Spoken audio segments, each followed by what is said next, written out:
afternoon, good morning. Welcome to the Army. Welcome to X. Welcome to all 5 tier podcasts. Hope you're doing well. Welcome to the Arsenal 5. Leeds nil match reaction. Hope everyone is doing well. Big up to Dylan, who's already in the house. So no minutes for Martinelli. Is it bye-bye? Definitely hoping it will be. But yes, it's definitely looking positive at the moment for him leaving. Big up to Dean.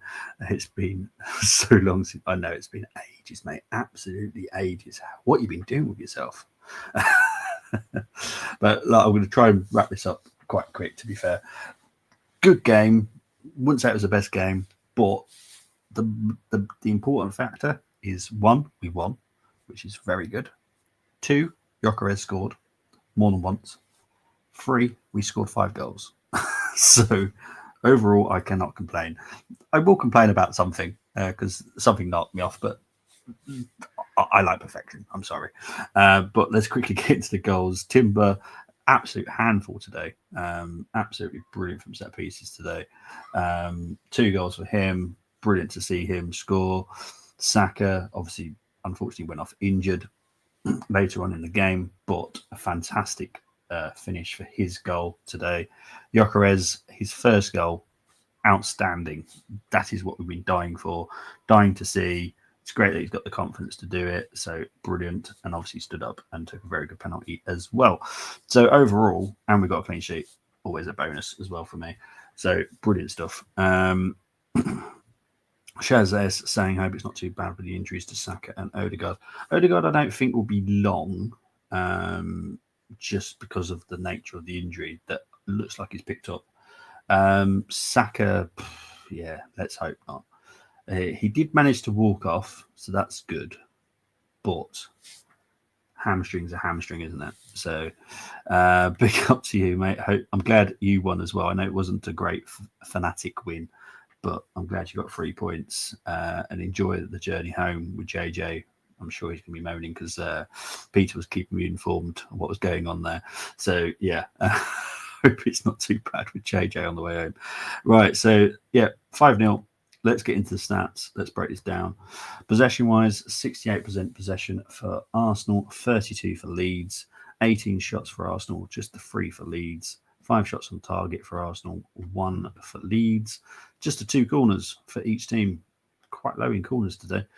Final third phase passing accuracy was 78% for Arsenal, so much better. I do aim for 80 if I can get it, but 78 would do. 54 for Leeds.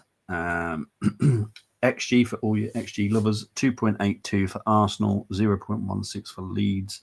From open play, it was 0.94 for Arsenal, 0.07 for Leeds. Leeds, I'll be honest, were pretty poor.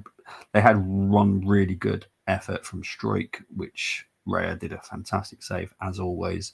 But other than that, they didn't really threaten much, if I'm honest. Set play for Arsenal, it was 1.09, 0.1 for Leeds. Obviously, there was an XG in penalties, 0.79. That's just the box standard XG for penalties. 2.73 XG on target for Arsenal, so slightly below XG. So not fantastic, but not like so where you get to cry. 0.14 for Leeds. Duels. Now, we were losing the ground duels at half-time, so we improved that second half. So brilliant stuff. Well done, Arsenal players.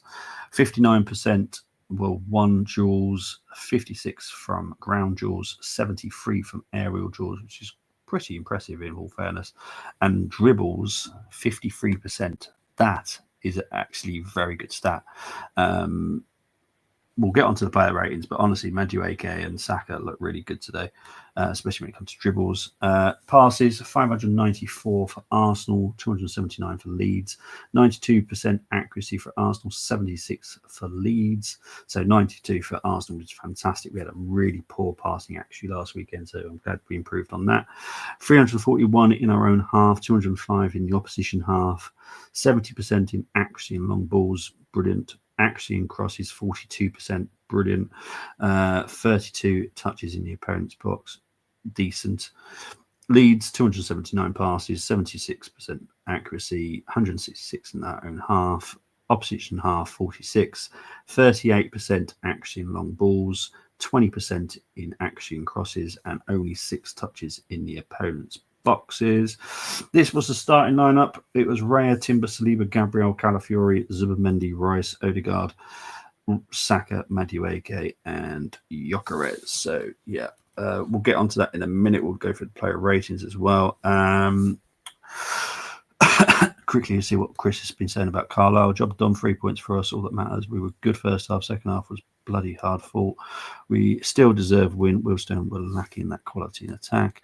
Good luck to all the teams that play it today who've been playing Monday too, which this stupid schedule. And if you win on Monday, we all deserve praise. Totally agree.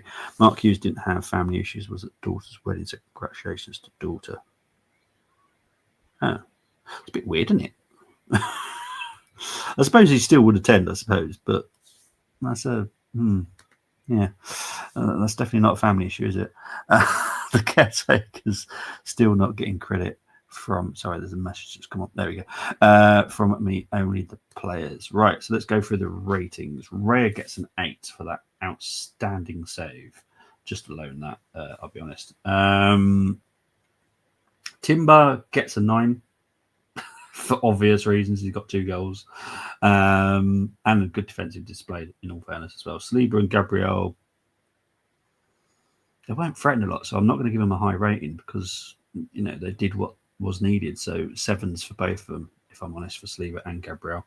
Calafiori, going forward, was a danger once again, so I'm going to give him an 8 because he actually did more within the game. So, yeah, Calafiori gets an 8. Odegaard played until 38 minutes, so it's going to be a 6 because he just didn't play much. So I can't really give him a high rating. Zubamendi, I'm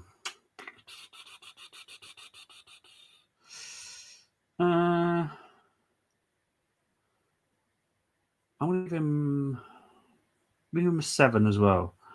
The reason I'm not going to give him an 8 is just because, yes, he won the ball back every time, you know, there was a lax pass or anything, but he shouldn't be doing lax passes.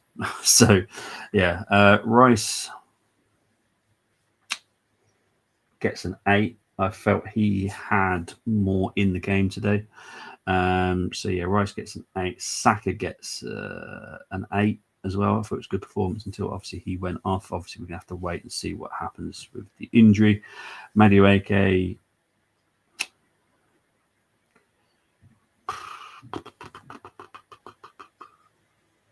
you know what? I'm going to give him an 8 as well. I'm sure people are going to lowball him on the scores, but I thought he was really good today. He showed me more than what Martinelli showed me in any games. So, yeah, Madueke is going to get an 8. Gyökeres gets a 9 for obvious reasons. Again, good goal, decent performance. I would say it was a fantastic performance. I think he only had 12 touches in the first half, but really good today. So happy. Incredibly tight at the top of the National League. Obviously, it's early still with us. Only 2 points off Forest Green, who are top. People will be like, why are you moaning? Because back-to-back drop points we should win. Sounds like Arsenal were dominant. Need to watch highlights. I said it before. Neil, you did. There was a lot of confidence. I wasn't so confident. I did kind of expect the type of game that we got, which wasn't fantastic, but we got 5 goals. So I'm never going to moan about that. I am going to moan about something in a minute, though. Just me. Waneri obviously came on to injured Odegaard. I thought Waneri was very good today. So I'm going to give him a 7. Who came on next? Trossard.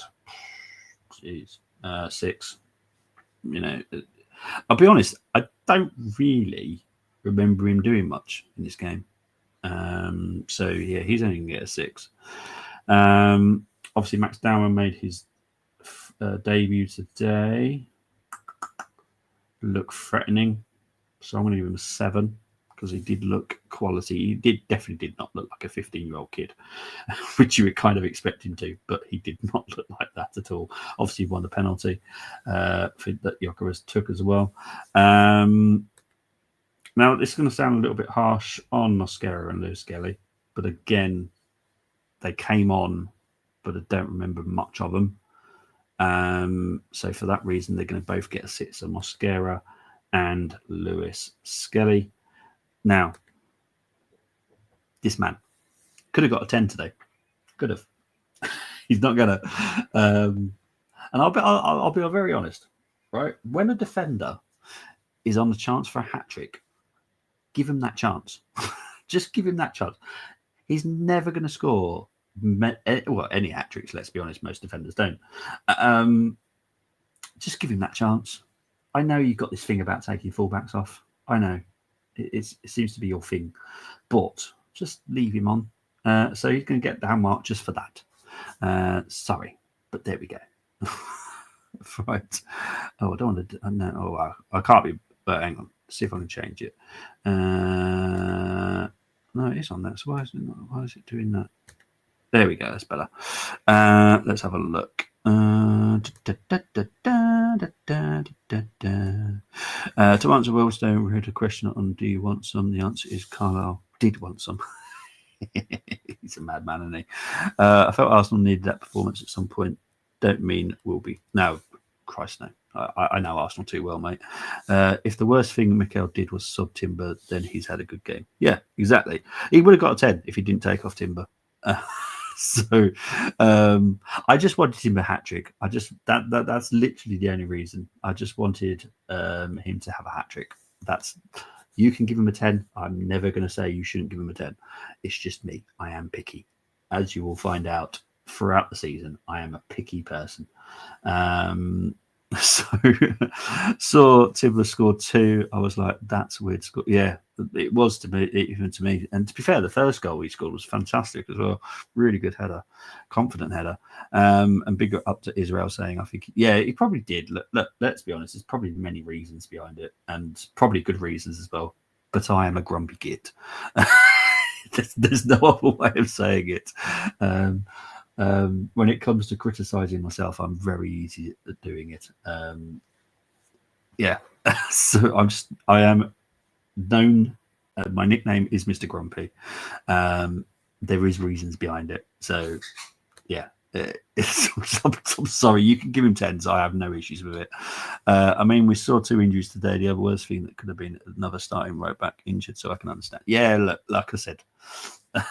Like I said, it's just me being grumpy. Okay, just allow it. I am Mr. Grump. JJ still thinks I'm moaning. Oh, geez.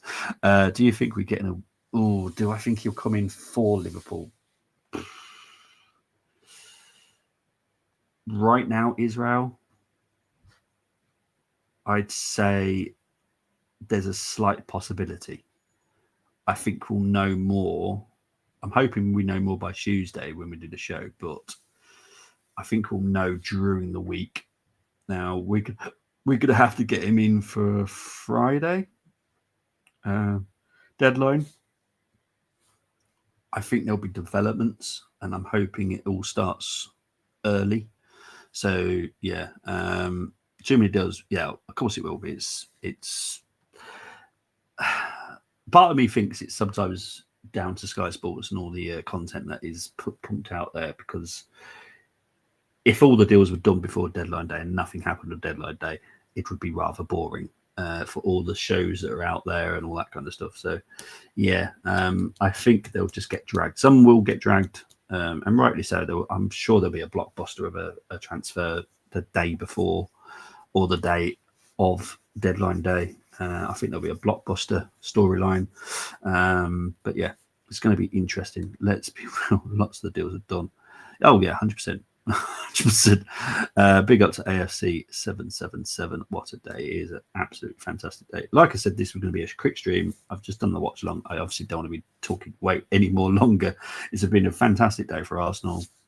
Great to see Eze, obviously, as well. Just need the result tomorrow, and then this weekend will have been a success. Yes, I'm sure you're very happy because Leeds lost. But guys, you will see me Tuesday for the transfer show as per usual. So yeah, enjoy the rest of your weekend. I will try my best to enjoy my weekend. But guys, I'm out of here. Take it easy. Bye-bye.